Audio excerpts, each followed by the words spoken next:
Alright, I'm going to try and keep this video down to around the 10-minute mark. Welcome to Iconic Movie Watches. I am not a movie critic, but I enjoy the Mission Impossible series, so if I get some of the dates, characters' names wrong, that kind of stuff, please forgive me.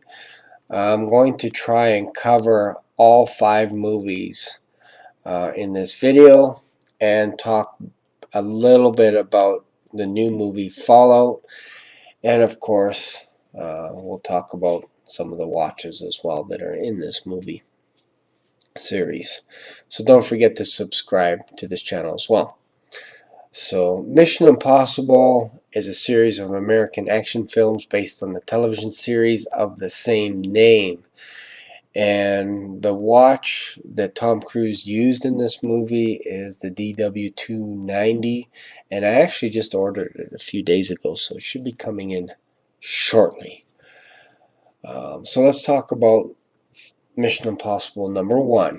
So beginning in 1996, the film follows the missions of the IMF's main field team under the leadership of Ethan Hunt, played by Tom Cruise, who is forced to take over after the team is betrayed from within in the first film. And this happens over and over again. All these missions, Tom Cruise is betrayed time and time again. So the series focuses on Hunt as the lead character as opposed to the ensemble cast structure of the television series, which basically means they use various characters throughout the first 5 movies. The only one character that is in all of them, alongside of Tom Cruise, is Ving Rhames, who plays Luther Stickle.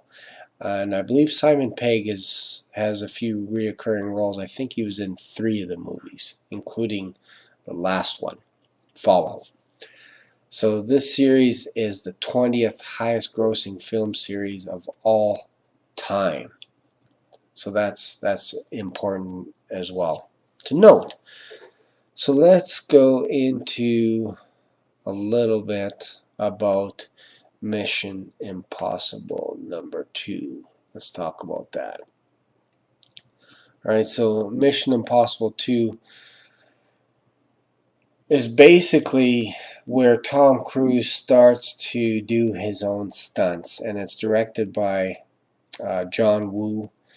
And this guy made John Woo nervous because there was one particular scene where Tom Cruise had to jump about 15 feet from one cliff to another, 2,000 feet from the ground with no cables attached. So that scene alone is worth it to watch it. Mission Impossible 3, Ethan is now retired. That was in 2006. Is retired from being an IMF team leader and is engaged to be married. He assembles a team to face an elusive arms dealer and an information broker, Owen Davian, who's played by Philip Seymour Hoffman.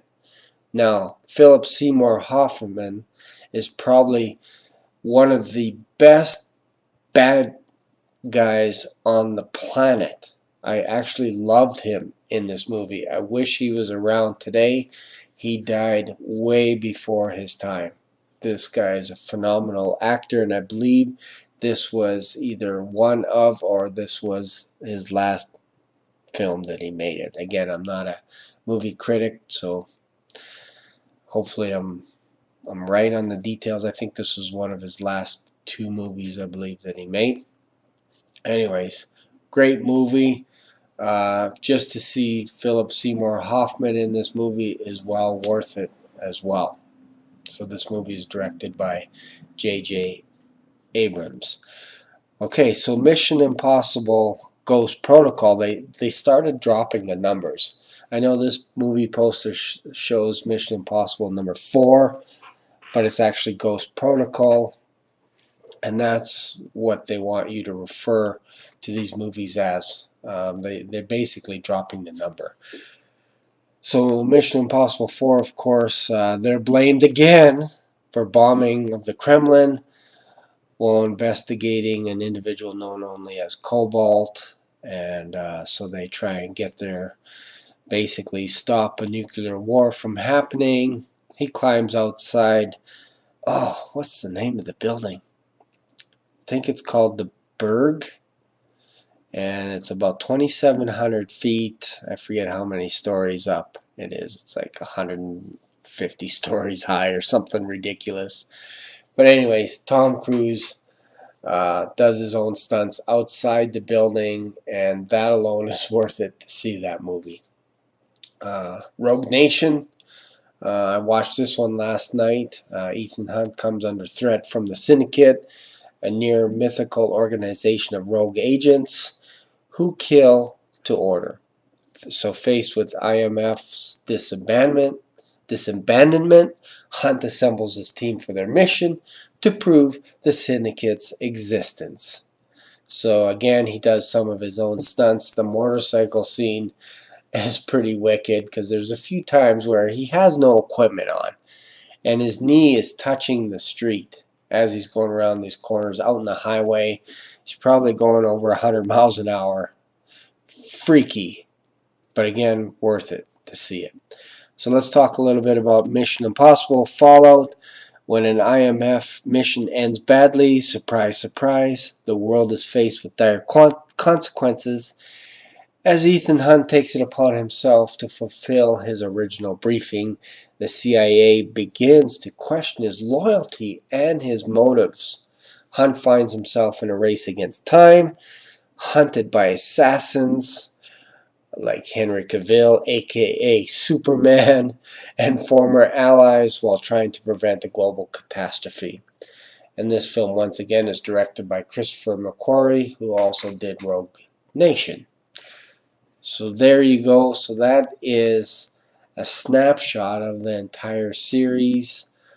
What else can I say about this thing? It's going to be premiering in a few days, so I'm very, very excited.